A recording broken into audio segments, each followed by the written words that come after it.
Have you ever wondered when humans first started smoking weed? The answer might surprise you. It goes way, way back. We're talking thousands of years. Today, we're diving deep into the fascinating history of cannabis, from ancient rituals to modern-day culture. So, get comfortable, and let's travel back in time. Our journey begins in ancient Central Asia, around 12,000 years ago. Believe it or not, this is where cannabis is believed to have first originated.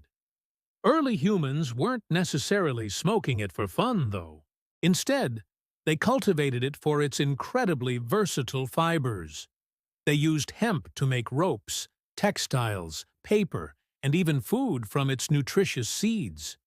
It was a superplant, a crucial resource for early civilizations. So when did the psychoactive properties come into play? Archaeological evidence points to at least 2,500 years ago. In the Pamir Mountains of western China, researchers discovered ancient wooden braziers containing burnt cannabis residue with high levels of THC. This suggests that people were intentionally burning the plant to inhale its fumes, likely as part of funeral rites or spiritual ceremonies. It wasn't about recreation as we know it today, but about connecting with the spiritual world, or honoring the departed. From Central Asia, cannabis began its slow but steady journey across the globe. It traveled along the Silk Road, reaching the Middle East, Africa, and Europe. In ancient India, it became an integral part of religious practices. The Vedas, sacred Hindu texts dating back to around 1500 BC, mention a plant called bhang, which many scholars believe is cannabis. It was considered a sacred plant, used in offerings to the god Shiva, and consumed as a beverage during festivals like Holi. The ancient Greek historian Herodotus, writing around 440 BC, described a people called the Scythians, who lived in what is now Eastern Europe and Central Asia. He wrote that they would throw cannabis seeds onto hot stones inside a small tent and inhale the vapor, howling with pleasure. This is one of the earliest written accounts of people intentionally using cannabis for its intoxicating effects. It was a communal, ritualistic experience. As we move forward in time, cannabis use continued to spread. In the Arab world, particularly after the arrival of Islam, which prohibited alcohol, hashish, a resin made from cannabis, became popular. It was celebrated in poems and stories, including tales from 1001 Nights. It became a social substance, enjoyed in gatherings and coffee houses. The plant's journey to Africa is also significant. Arab traders likely introduced it to the eastern coast, and from there it spread inland. Various African cultures adopted it, integrating it into their own spiritual and medicinal traditions. It was used by healers to treat a range of ailments and in ceremonies to facilitate communication with spirits. Now, let's fast forward to the Americas. Cannabis wasn't native to the New World. It was brought over by the Spanish in the 1500s, primarily to be cultivated for its hemp fiber, which was essential for making ropes and sails for their ships. Similarly, in North America, hemp was a major cash crop for the British colonies. In fact, early laws in Virginia and other colonies actually required farmers to grow it. Figures like George Washington and Thomas Jefferson even grew hemp on their plantations. It's important to note, though, that this was primarily industrial hemp, which has very low levels of THC. The recreational use of cannabis in the United States is a more recent story, starting in the early 20th century. It was largely introduced by Mexican immigrants fleeing the Mexican Revolution. They brought with them the tradition of smoking cannabis, which they called marijuana. This new practice began to take root, especially among marginalized communities and in the jazz scene. This is where the story takes a turn. The rise in popularity was met with a wave of fear and prejudice. Sensationalized media campaigns, often fueled by racial and anti-immigrant sentiment, began to portray cannabis as a dangerous substance that caused crime and madness. This led to the infamous reefer madness era. Films and newspaper articles painted a terrifying picture, creating a moral panic.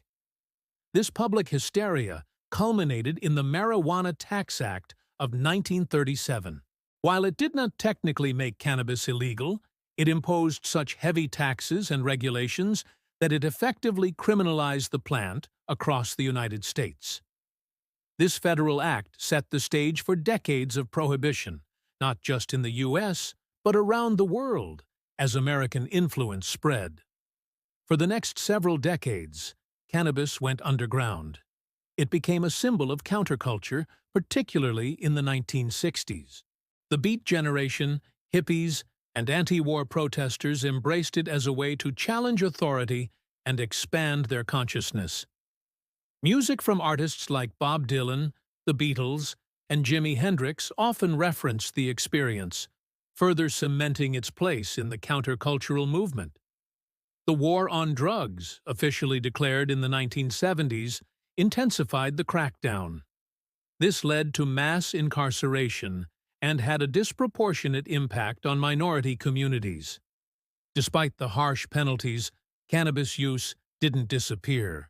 If anything, its forbidden nature only added to its allure for some. Then, starting in the 1990s, the tide began to shift once again.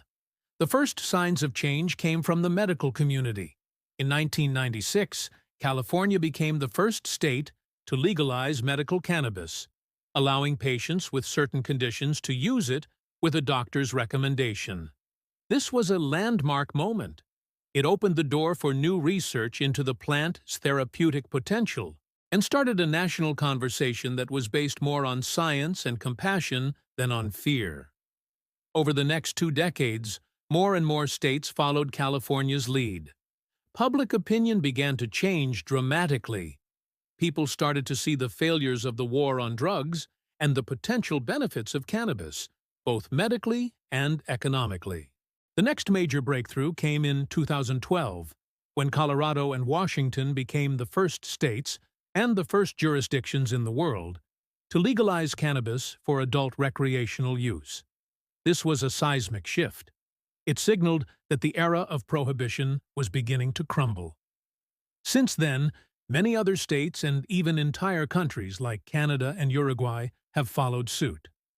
Today, the world of cannabis is more complex and diverse than ever. We have a booming legal industry with a dizzying array of products, from carefully cultivated flower strains to oils, edibles, tinctures, and topicals. Scientists are unlocking the secrets of cannabinoids like THC and CBD, discovering how they interact with our body's endocannabinoid system to affect everything from pain and anxiety to appetite and sleep.